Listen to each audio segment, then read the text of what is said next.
I'm not a threat to the public. I'm not a threat to anyone. Taberon Dave Honie spent 26 years on Utah's death row, his life ticking away in a concrete cell after a drunken rage that ended with him slashing Claudia Ben's throat 4 times in her own home. Her 3 terrified granddaughters, including his own 2-year-old daughter, huddled in the next room, one of them later found sexually assaulted by his hand. But to understand the monster that night unleashed, we need to rewind to the dusty edges of the Hopi Reservation, where a boy's fragile world first began to crack. Hit that like button and subscribe to be part of our growing community. Also, drop a comment telling us where you're watching from as we dive into this chilling story. Born on October 29, 1975, in the harsh, sun-baked sprawl of the Hopi Tewa community on First Mesa in Arizona, Taberon entered a life already shadowed by the ghosts of stolen heritage. His parents, proud Hopi people, had been ripped from their families as children and shipped off to brutal government boarding schools, places meant to civilize native kids by beating out their language, their songs, their very souls. Those scars ran deep, twisting into alcoholism that poisoned the home. Taberon's mom and dad drowned their pain in bottles, leaving him and his siblings to fend in a haze of neglect and chaos. Poverty clung to their trailer like red dust. Meals were scarce, stability a dream, and the air thick with the unspoken violence of a family unraveling. From the start, trauma marked him like a brand. Even in the womb, his mother's alcohol abuse coursed through his veins, setting the stage for a brain wired for impulse over reason. By age 5, he was sneaking sips from his parents' stashes, the bitter burn chasing away the emptiness. School? It was a flicker. Spotty classes on the reservation, where teachers saw potential in the quiet Hopi boy, but couldn't pierce the fog of hunger and home. No diplomas, no straight path, just early whispers of trouble, like playground scuffles that hid a deeper rage. Or wandering off into the desert alone, lost in thoughts too heavy for a kid. As teens crept in, the drugs hit hard. Cocaine, heroin, meth snaking through his veins like old family demons, turning small rebellions into a storm no one saw coming. These weren't just hard knocks. They forged Taberon, layer by broken layer, into a man whose anger simmered unseen until it boiled over. A loving son to his aging mother, a distant father fighting his own chains. Yet the boy from the mesa carried wounds that whispered excuses to no one, least of all himself. But what happens when that boy leaves the reservation for the lights of Utah, chasing love in a bottle-fueled haze? The answer waits in the shadows of 1998, where one night would shatter 2 families forever. In the warm flicker of late-night gatherings and shared dreams of breaking free, Taberon Honie and Carol Piquiavet crossed paths around 1995. He was a young man from the Hopi mesas of Arizona, she from the Paiute lands of Utah. 2 souls from woven native worlds, pulled together by young love and the blur of endless nights. What began as fleeting moments among the Red Rock Canyons grew into something deeper. Their daughter, T.H., born in 1996, a small light in their turbulent lives. But the spark of romance faded fast under the weight of Honie's struggles. Alcohol, jealousy, and fights that mirrored the chaos of his childhood. Carol grew tired of a man who promised the world but delivered only pain. By early 1998, their bond broke. Carol left with their daughter, finding safety in her mother's simple home in Cedar City, Utah. Honie, lost in a haze of liquor, let resentment fester. He moved on to a new relationship with Shiloh John, but the past still burned, whispering that Carol and her family had taken what was his. Those whispers grew louder, turning into angry voicemails and threats, hinting at a darkness ready to erupt. How far would a broken man go to reclaim what he'd lost? The night of July 9th would answer in a way no one could forget. July 9th, 1998, started as a typical hot summer day in Cedar City, Utah, but by nightfall, a storm was brewing in one man's heart. Taberon Honie, 22 and deep in a bottle, called Carol from Shiloh's place around 8 p.m., his voice heavy with liquor and desperation. He demanded she drop everything and come to him, right now, or he'd make her regret it. "If you don't, I'll kill your mom, your sister's kids, even take our baby from you for good," he slurred. Carol, used to his empty threats, stayed calm and said she had to work at 10:30 p.m. His anger flared like a spark in dry grass, and he called twice more, each time more unhinged, though Carol couldn't know the danger growing louder with every ring. By 11:20 p.m., Honie was stumbling through the streets, hailing a cab and mumbling directions to drop him a few blocks from Claudia Ben's quiet ranch-style home on Yucca Drive. Claudia, 49, was a beloved Paiute elder, a superstar in her community, known for her powwow dances and her work helping others heal from addiction after overcoming her own alcohol addiction. That night she was watching her three granddaughters, ages 9, 6, and little TH just 2, while Carol was at work. The girls were tucked in, safe in their grandmother's care. Around midnight, Honie reached the house, gripping a rock like it held all his grudges. He hurled it at the backyard sliding glass door, shattering it into a spray of glass that broke the summer quiet. He climbed through, boots crunching on the shards, and stepped into the kitchen where Claudia woke to a living nightmare. She grabbed a knife, her only defense, rushing to protect the girls trembling in the next room. But Honie, fueled by rage and alcohol, was too strong. He wrestled the knife from her in a chaotic blur, slashing and stabbing with a fury that left the floor stained red. 4 deep cuts across her throat, savage, ear-to-ear gashes, silenced her forever, though she fought fiercely, leaving scratches on his arms and a bite mark on his skin. In his haze, the violence didn't stop there. He turned the blade on her lower body, inflicting brutal stab wounds in her most intimate areas, severing her perineum. Claudia collapsed in the living room, clutching a phone in a desperate, fading reach for help. Her body left half naked in the chaos. The horror reached deeper. The 3 girls, frozen in a bedroom heavy with fear, were scarred by what they saw and heard. One of them, a 6-year-old, was found with blood-streaked thighs and torn panties, pointing at a horror no child should ever endure. T.H., Honie's own daughter, only 2, was found with her grandmother's blood on her, carrying memories no child should bear. Screams, the sharp smell of terror, a family torn apart in moments. Claudia was more than a mother. She was a cornerstone of the Paiute community. Her death hit like a shockwave, leaving Carol and her daughters broken, the grandkids without their grandmother's warmth, and a community grieving a loss that stole hope for years. In that blood-stained house, one man's drunken anger didn't just take a life, it shattered futures, leaving wounds no words could heal.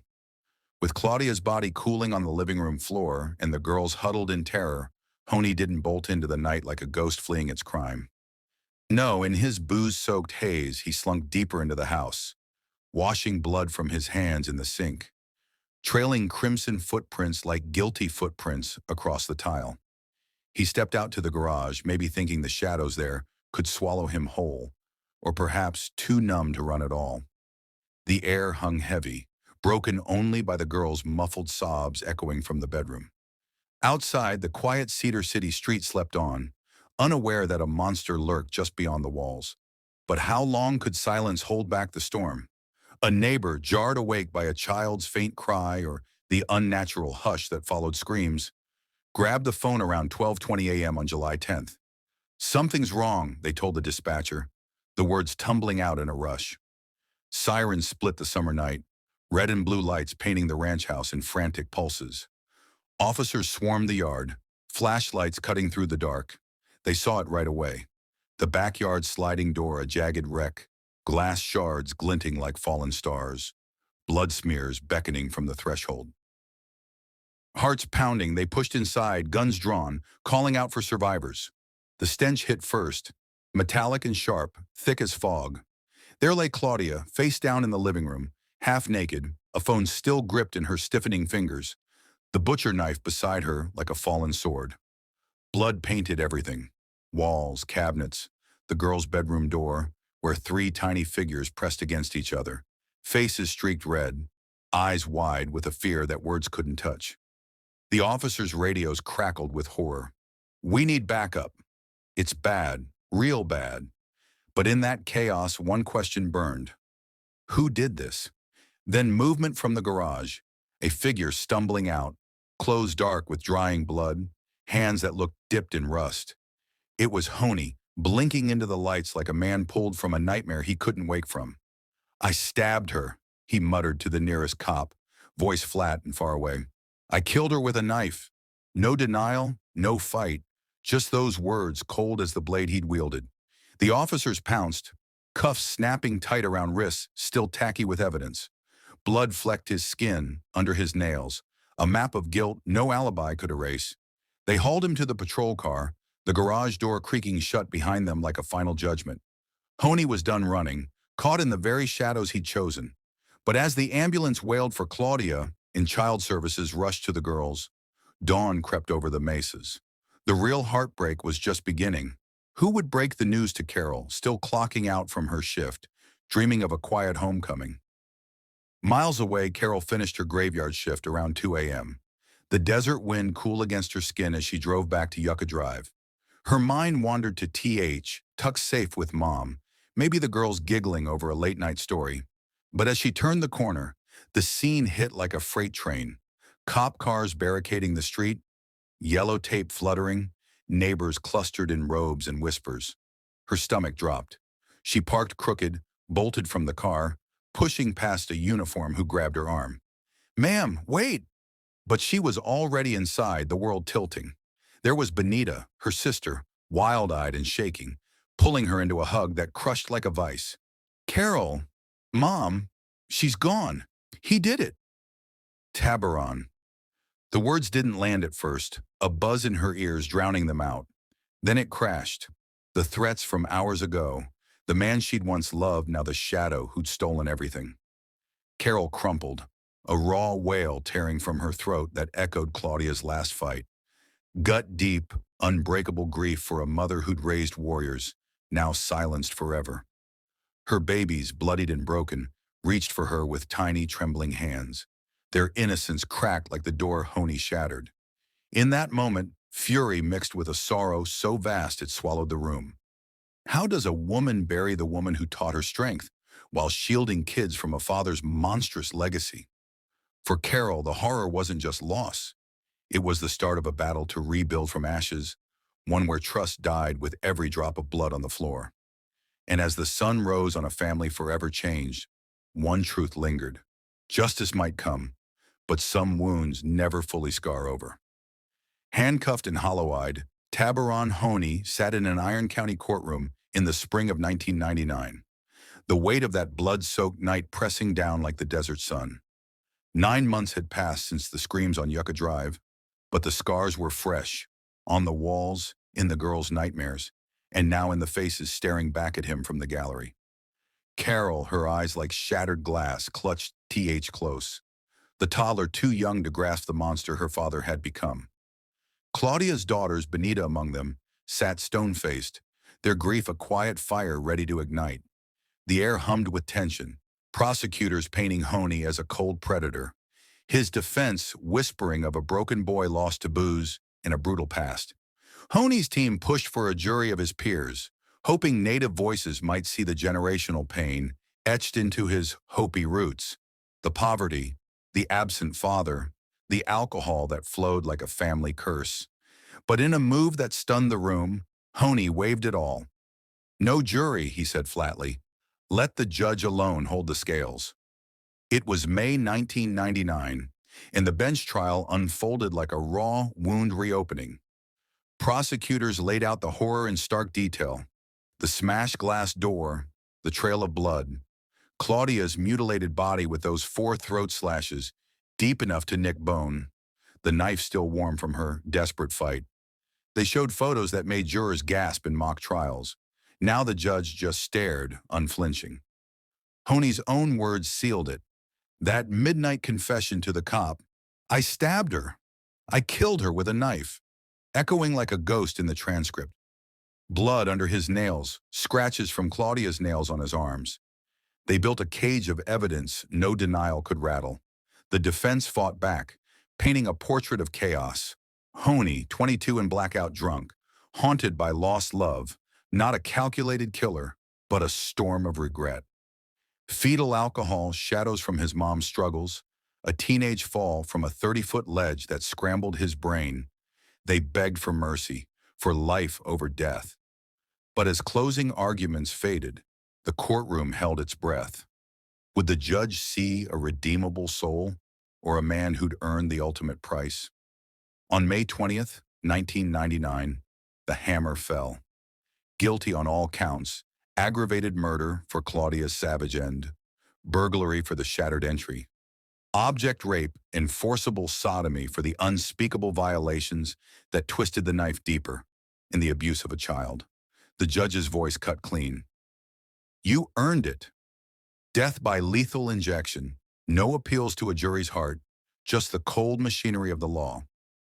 Honie didn't flinch, but Carol's sob broke the silence, a ripple through the Paiute kin who'd lost their rock. Outside, protesters clashed, death penalty foes chanting for reform, victims' advocates demanding closure. Honie vanished into Utah's death row, a concrete tomb at the state prison where years blurred into decades of appeals that chipped but never cracked the sentence. By 2002, the Utah Supreme Court swatted down his first bid, calling his racial bias claims baseless. More fights followed, brain scans showing damage, lawyers too green to fight fair, but each door slammed shut, from state courts to federal halls. For 25 long years, Taberon Honie lived in the stark isolation of Utah's death row at the Utah State Correctional Facility in Gunnison, a place of cold concrete cells, razor wire fences, and the endless tick of time. Death row there meant solitary confinement most days.